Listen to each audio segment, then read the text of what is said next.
Aujourd'hui, les piscines françaises accueillent tous les publics. Sportifs chevronnés, apprentis nageurs et le jeune public qui trouve dans l'eau un terrain de jeu illimité. Je viens de temps en temps à la piscine avec des amis pour s'amuser, passer le temps, que de galérer dans la cité quoi, pour éviter les bêtises. Pour assurer la sécurité de tous, le maître nageur. Un maître nageur, c'est une personne qui aide les personnes qui ne savent pas nager. Pour moi, maître nageur, ça sert à nous surveiller, à pouvoir apprendre à d'autres gens de nager, assurer la sécurité pour ne pas que certains fassent des bêtises ou des enfants se noient quoi. à beaucoup de choses qui ont un rapport avec l'eau.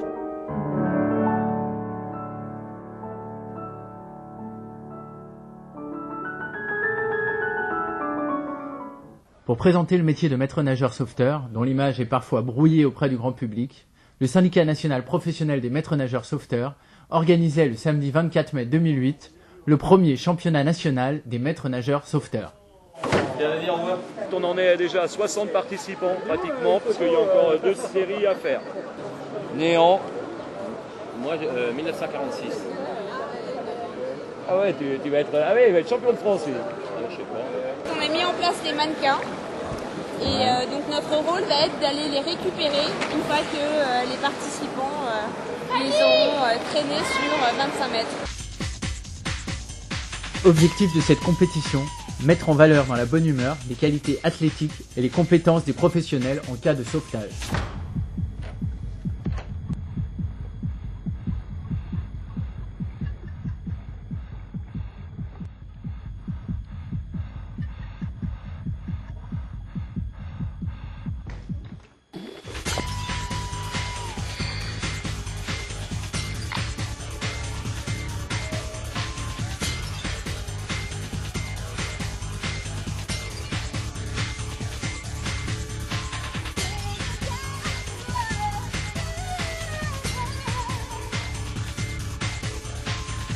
On est plus ou moins tous performants, c'est sûr, parce que pour passer le diplôme de maître nageur, il faut de certaines qualités, de toute façon.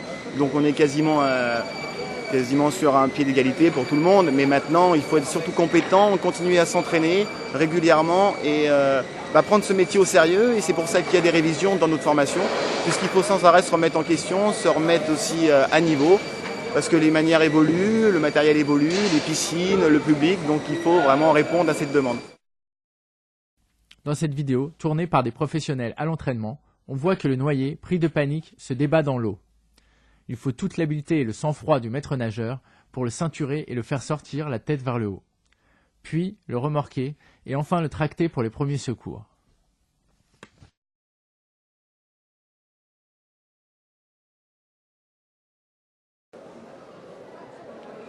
Donc après, qu'est-ce qu'on a fait? On a regardé s'il respirait. Donc là, il n'était pas conscient, il ne répond pas. On a regardé s'il respirait. J'ai mis prudemment la tête en arrière, comme ceci. Et j'ai regardé s'il respirait. Il ne respire pas. Qu'est-ce qu'on a fait? On est passé tout de suite au massage cardiaque. Hein? Et on a massé combien de fois? 30 fois, c'est bien. Et après? Combien j'en ai fait? 2. L'occasion donc pour tous ces professionnels de rappeler que, avant les exploits ou le jeu, il faut la sécurité.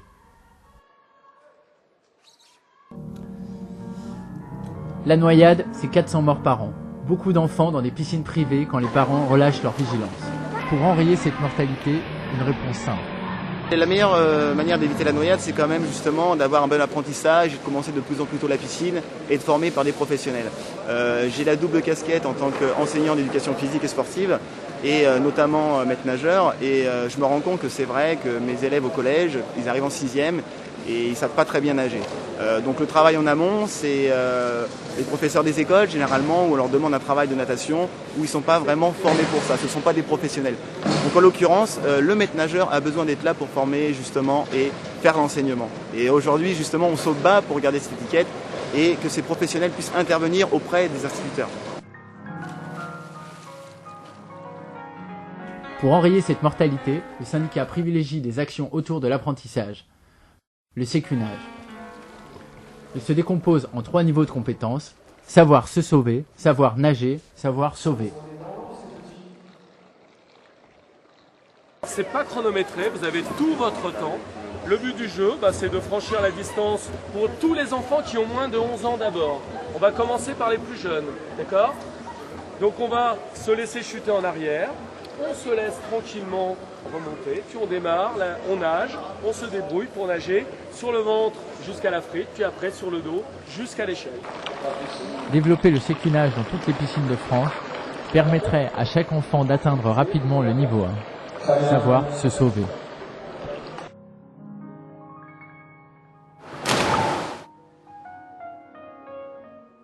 Aujourd'hui, pour permettre l'apprentissage de la nage à tous en piscine, les responsables syndicaux réclament des changements sur la réforme de la filière aquatique en cours. Depuis 1986, à la réforme du diplôme d'état de maître nageur sauveteur, on a de moins en moins de maîtres nageurs en formation.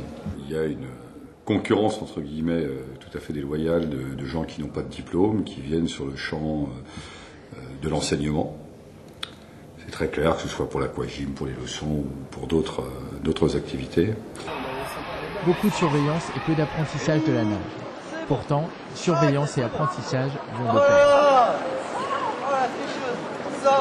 pair. Quelqu'un qui ne fait que de la surveillance, moins de capacité d'anticipation, même si ça peut être un excellent sauveteur. J'ai toujours gardé l'œil sur les nageurs, j'anticipe, je regarde un petit peu comment ils nagent avant. J'essaie de voir si les gamins qui savent pas nager potentiellement au départ sont accompagnés avec la maman, si la maman a l'œil sur eux. Quand on a pris connaissance de ça, arriver à la piscine, juste à prendre connaissance des nouveaux arrivants et puis jeter un coup d'œil sur ce qui se passe dans l'eau en cadrant la piscine. Jamais de mauvaise surprise. Si, ça peut arriver, ouais, en été, ouais, c'est arrivé. Ouais. Effectivement, il n'y avait pas beaucoup de monde, on croit que parce qu'il n'y a pas beaucoup de monde, la surveillance c'est cool, au contraire. Il faut toujours avoir l'œil sur la piscine, en fait. Voilà. Pas perdre le contact. Rester au contact de l'eau, s'adapter au milieu aquatique, de nouvelles pédagogies apparaissent pour que chacun puisse découvrir en sécurité les plaisirs et les vertus de l'eau. C'est très agréable, de remise en forme. On apprend en même temps à nager, on redécouvre son corps et en même temps on apprécie le plaisir d'une activité physique à l'abri des chocs, pour vraiment se préparer avant de partir au ski, avant de partir l'été aussi. C'est une bonne préparation physique pour toute l'année et en même temps un véritable apprentissage. On apprend vraiment à nager dans une activité. Vous voyez, là, ça peut se faire en petit bain, ça peut se faire aussi en grand bain.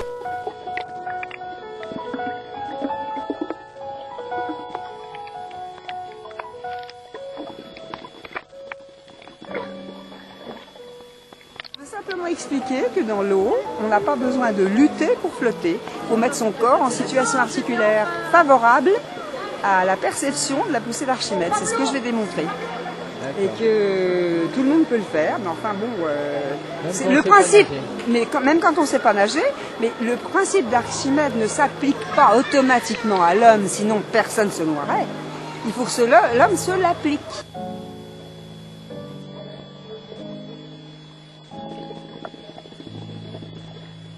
Ça passe par une prise de conscience de son corps, de son centre de gravité, de savoir, de se réapproprier son corps dans un espace où on n'a plus de repères solides, mais où il y a une force qui vous pousse vers le haut et qui est verticale. Il faut juste apprendre à s'en servir, au lieu de lutter contre.